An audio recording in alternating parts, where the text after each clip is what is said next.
Calling in from Mexico. Is it Adryhel? Yes, it's Adryhel. Adryhel.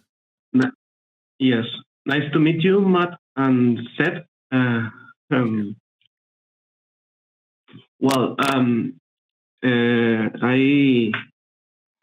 think I am a believer. I started a few years back to watch some the atheist videos, once animated, first on Spanish, then animated, and then I found you, Matt, and Forrest too. So I was a teacher, I think is the right word, in a Sunday school from my church. I was, I have, I used to have a really good relationship with my community, my Christian community.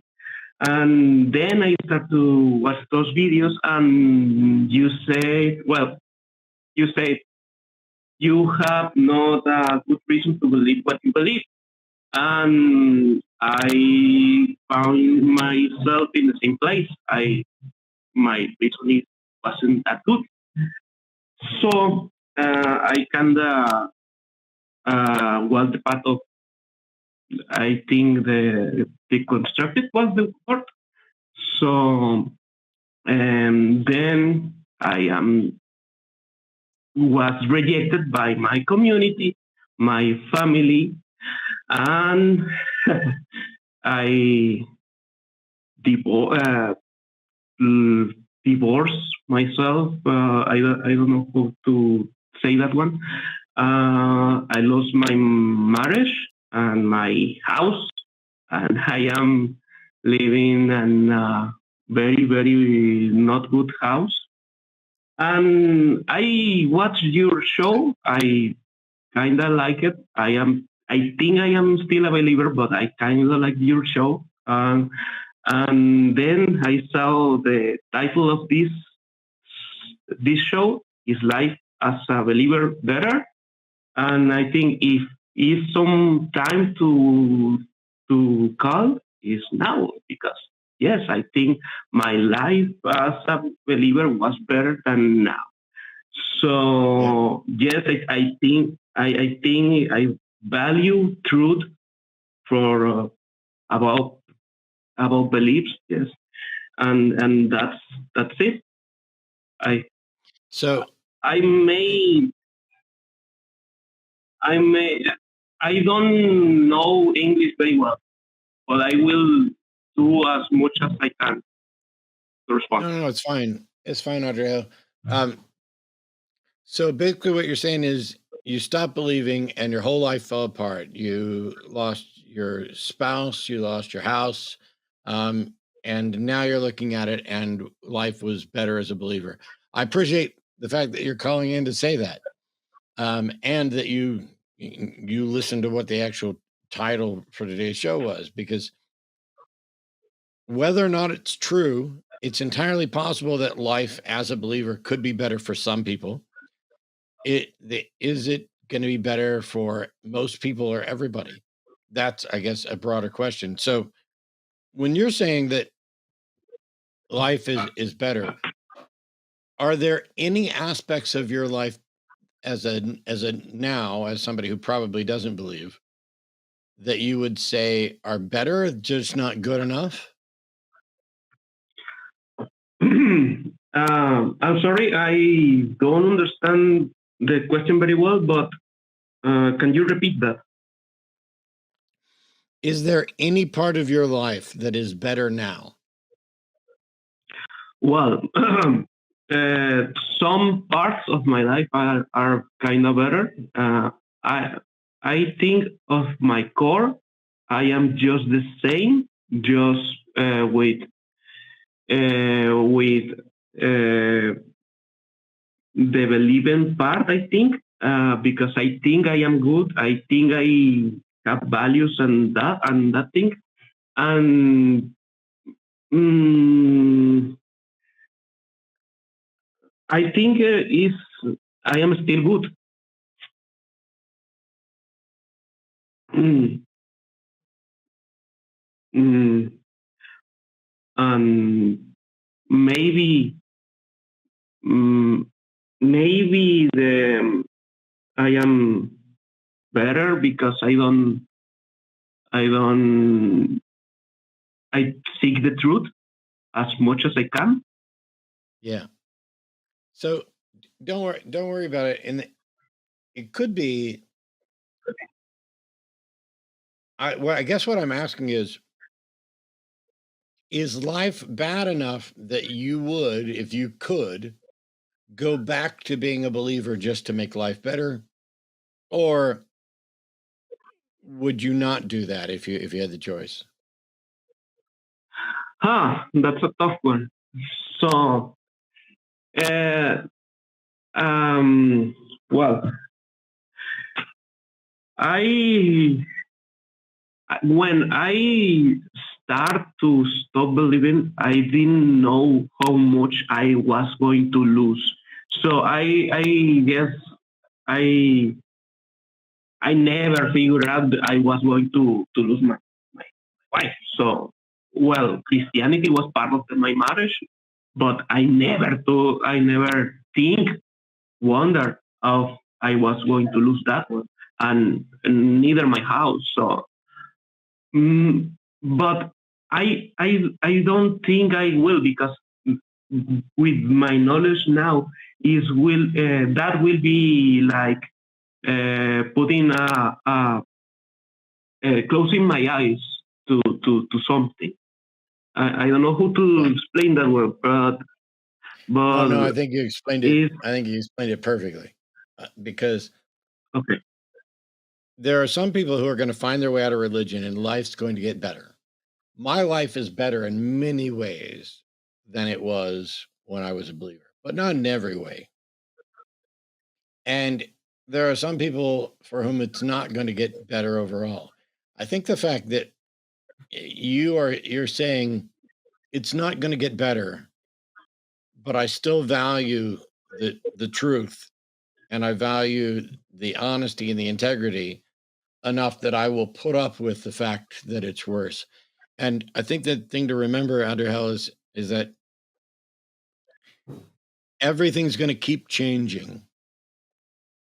The longer you spend living your life and being you and being comfortable with what you do and don't believe, the less of an impact the disagreement and even the loss of a marriage, those things all.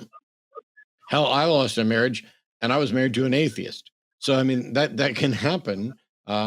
Fortunately, we're still great friends, and we both look at it now as if we're better off. But we didn't look at it that way at the time that it was happening. And so I think the only advice I can give is make sure that you are tied in um, with communities, that you reach out to something like recoveringfromreligion.org and engage with others, because you're not alone. And it should, if all of the evidence from everybody else's life is any indication, it should continue to get better, to where at some point in the future you may look back and say, yes, on the whole my life is now definitely better than it was 10 years or 20 years ago. Thank you. That means a lot. And it's kind of ironic because the thing some years ago I was going I watched you because I wanted to find an argument so I can um, uh, Nice. win an argument. Yep. So Yep.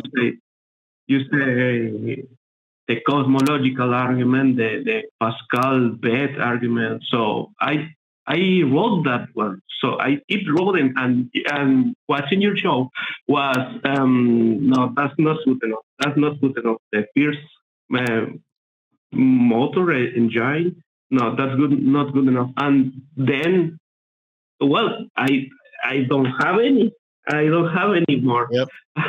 And and I ever wonder if when I was going to call you, what is going to say to you, and what I call you is not what I was going to say It's to not you what you many years expected. ago. Yeah. Yeah, If I That's can jump right. in real fast at the Please. end here, my friend, I want to draw one circle around something. If you ever sure. needed to know how fundamental religious belief harms people, you have seen evidence of it in your own life. You have seen conditional love.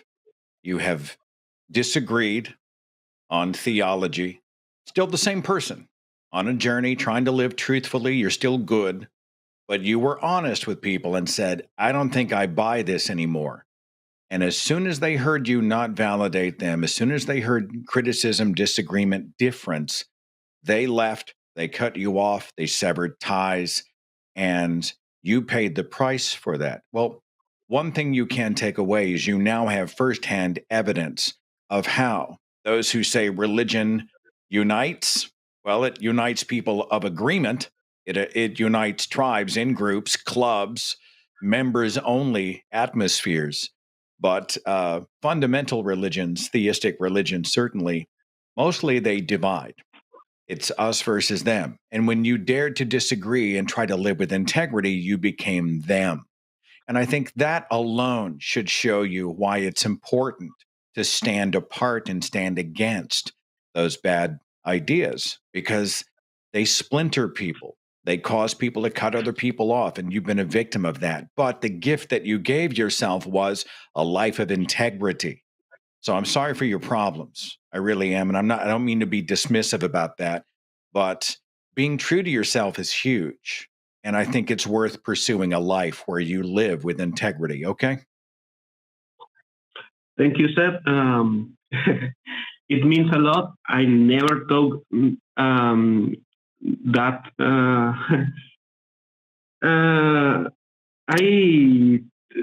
I think I see myself as the problem, but I never took them as a problem. If you disagreed with religious family members or friends or a boss or a neighbor or whoever, and they heard your disagreement and cut you out of their lives, that's not your fault. That's their fault. Right? That's my point. Okay. Yep. Thank you. Well, that's what that was I am because I was calling you. Thank you for hearing me, Matt. I like your look, and Seth, you look like the guy from the Jurassic Park. From the what? Jurassic Park, the one. Jurassic Park. It's probably Jeff Goldblum, because I've heard that. Yes. That and Ferris Bueller. I've heard that yes, one before that too. Yes. All right, you're very kind. Thanks for calling, Thanks bro. so much, Adryhel. I appreciate it. All right, Matt. I'm sitting here joined today by Jeff Goldblum. Are you? Is your life is better today? How, Matt? Right? You were devout. You were fundy. You were hardcore. You left. Shit went down, but you wouldn't go back. Why? Yeah, I wouldn't go back because I value the truth that much, and it very clearly they either haven't demonstrated the truth or they've demonstrated that what they have is actually false.